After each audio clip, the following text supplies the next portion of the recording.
Selain kemacetan, penanganan air limbah rumah tangga dan industri juga masih menjadi salah satu persoalan yang dihadapi pemerintah Provinsi DKI Jakarta.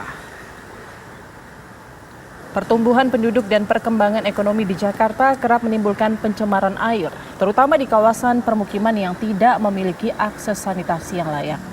Akibatnya, kualitas air yang dikonsumsi masyarakat Jakarta juga semakin memburuk. Untuk itu dibutuhkan perbaikan sistem pengelolaan air limbah yang lebih terintegrasi dan berteknologi tinggi.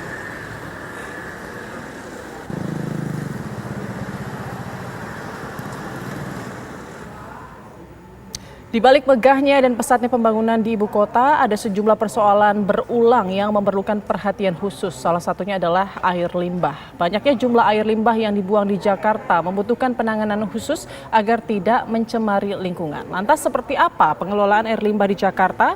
Berikut kita simak informasinya. Jakarta merayakan hari jadinya atau hari ulang tahunnya yang ke-495 tahun. Nah, di tahun 2022 ini, Jakarta menamakan ulang tahun mereka dengan Hajatan Jakarta.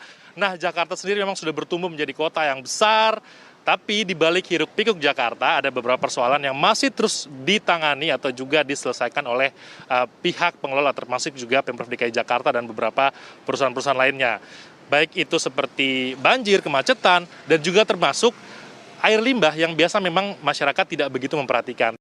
Nah, saya sudah pakai helm, ini artinya saya mau memantau salah satu lokasi tempat pengolahan air limbah di wilayah di sekitar Jakarta, yaitu di IPAL Krukut. Nah, saya sudah bersama dengan Ari Supriyanto, selaku Direktur Utama Perumda Paljaya, yang kemudian akan kita ajak untuk melihat bagaimana pengolahan air limbah di Jakarta. Selamat siang, Bapak. Siang, Pak. Oke, Bapak, ini sudah ada Krukut Water Reclamation Plan, IPAL di Krukut. Saya mau tanya, Pak, kalau saya lihat, saya kan sering lihat sini nih, Pak. Ini saya lihat malah bentukannya tidak seperti pengolahan air, tapi malah seperti hotel, Pak. Ini bentukannya emang seperti ini, khusus dibangun seperti ini, Pak? Ya, memang kami membangun instalasi pengolahan air limbah itu dibuat lebih, pertimbangannya bukan hanya pengolahannya, teknik pengolahannya, tapi juga estetika, karena ini juga berada di kawasan utama ya, premium. Tentunya kita buat arsitekturnya yang bisa sesuai dengan landscape sekitarnya. Kita boleh lihat nggak, Pak, bagaimana pengolahan dari rumah, dari gedung? Kita akan lihat ke dalam. Oke. Nanti bisa kita lihat unit-unit proses untuk pengolahannya. Baik, pemirsa, kita ikut bersama dengan Pak Dirut untuk melihat proses pengolahan air limbah di Jakarta. Kita sudah ada di salah satu ruang pengolahan begitu, atau lokasi pengolahan. Kita tanya-tanya sama Pak Dirut, Pak, ini ada beberapa benda saya lihat sebelum kita masuk ke proses pengolahan. Ini bisa dijelaskan, Pak, apa saja? Ya, pertama air limbah itu seperti ini, kira-kira minimal seperti ini, dan bisa sampai kadang warna sampai hitam. Oke. Limbah ini maksudnya air seperti ini dari mana saja, Pak? Ini dari WC, kamar mandi, cuci, dan sebagainya, ya, dari dapur dan sebagainya, semua masuk seperti ini. Kira-kira nanti seperti ini. Bahkan bisa lebih gelap, Pak, ya? Bisa lebih gelap, karena ini masih baru, jadi mungkin masih bagus. Lama-lama juga bisa hitam, bau gitu. Kemudian dimasuk dalam proses pengolahan. Ini ada satu media. Ini pertama medianya seperti ini masih belum ada bakterinya. Masih bersih, Pak, bersih, ya. Oke. Kemudian waktu di namanya moving bed bioreactor ini medianya. Ini isinya, ini hitam ini bakteri ini. Oh. Bakteri yang makan limbah. Oke. Jadi prinsipnya limbah itu dimakan sama bakteri, kemudian nanti menjadi lumpur, dan lumpurnya nanti diolah lagi.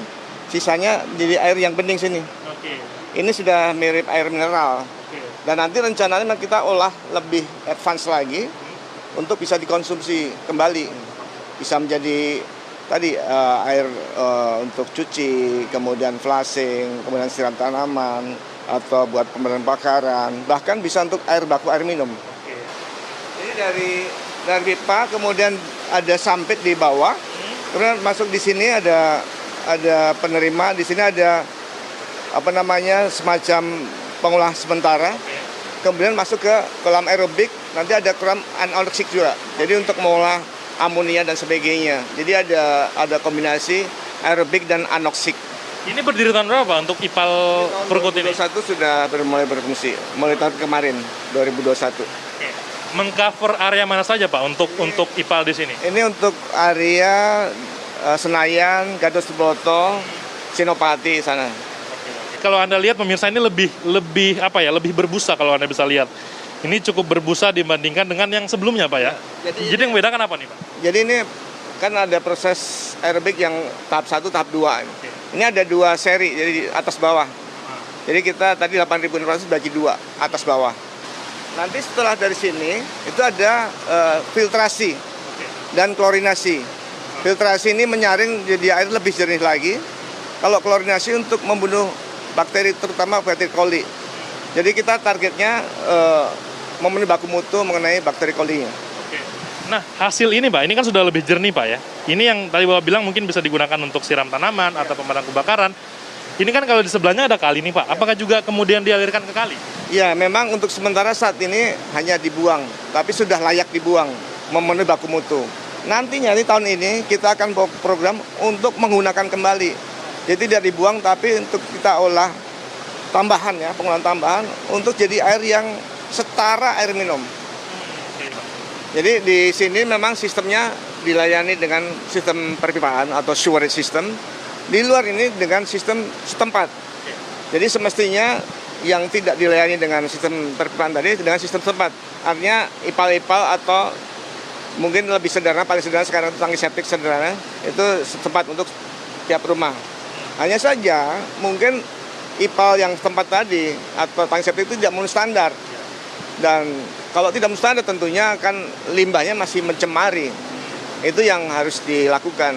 Mungkin terakhir nih Pak, kita sudah lihat prosesnya dan juga permasalahan air limbah di Jakarta seperti tadi kita sebutkan. Ada tidak Pak arahan kepada masyarakat atau juga masukan kepada masyarakat untuk agar air limbah ini juga lebih tertata begitu Pak? Ya, memang ini diharapkan semua pihak ya, bukan hanya pihak dari Pemprov atau di sini Perumda Apal Jaya, tapi juga masyarakat juga diminta untuk aktif dalam minimal dalam mengolah limbahnya sendiri. Tadi mulai yang tingkat paling sederhana di tingkat rumah sampai ke instalasi gedung tinggi, itu semua harus diolah. Air limbah ini, air ini sebenarnya ini kan satu siklus ya. Jadi tidak berhenti menjadi air limbah. Ini yang harus memang diolah lagi menjadi air yang bisa dimanfaatkan kembali. Itu intinya sih. Air dari mulai air tanah diambil jadi air minum, kemudian jadi di air laut, air hujan dan sebagainya. Nah, saat jadi air limbah ini nggak boleh berhenti karena kalau begitu tidak diolah ya kita bisa lihat sungai-sungai yang ya masih banyak ya kita lihat yang masih tercemar itu karena air limbahnya itu belum terolah.